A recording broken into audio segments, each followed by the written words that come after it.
మామూలుగా ఇన్‌స్టాలో fruits cut చేసే వీడియోసు, వెజిటబుల్ కట్ చేసే వీడియోసు, చికెన్ గానీ, మటన్ గానీ కట్ చేసే వీడియోస్ వస్తుంటాయి గదా! నేనైతే భలే ఇంట్రెస్ట్‌గా చూస్తా. నాకు బాగా అదేంటో అలా కట్ చేస్తుంటే నాకు భలే అనిపిస్తదసలు. ఎప్పటికైనా తీసుకోవాలని అనుకున్నా.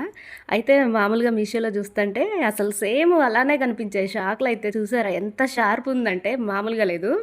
అసలు మనం ఈ షాక్స్ 3 వచ్చాయి. అలానే వీటిని పదును పెట్టుకోవడానికి కూడా మంచిగిచ్చాడనమాట ఒకటి. అబ్బా! ఇదే సందనేసి ఆర్డర్ పెట్టాను. నిజంగా అంత క్వాలిటీగా వస్తాయనుకుంటే అసలు అబ్బా! నెక్స్ట్ లెవెల్ వేరే లెవెల్ అసలు అంత బాగొచ్చాయి. చూసారా? చక్కగా 3కి 3 ఇచ్చాడు. అసలు ఇట్లా అంటే చాలు సరుక్కుమంటుందనమాట. అసలు చాలా బాగొచ్చింది. ఎప్పటినుంచో తీసుకోవాలని. ఇక ఇప్పటికైతే కుదిరింది. ఇక నెక్స్ట్ అయితే కూరగాయలు కట్ చేసేది. ఇంతకుముందు చెక్కదుండే. అది బాగా ఉబ్బి ఖరాబయిపోయింది. ఈ స్టీల్‌ది ఎప్పటినుంచో తీసుకుందాం అనుకుంటున్నా గానీ, కొంచెం 200, 250 అట్లుంది. అవసరం అన్నట్టు ఆగినా గానీ, అబ్బా! క్వాలిటీ అయితే మామూలుగా లేదు.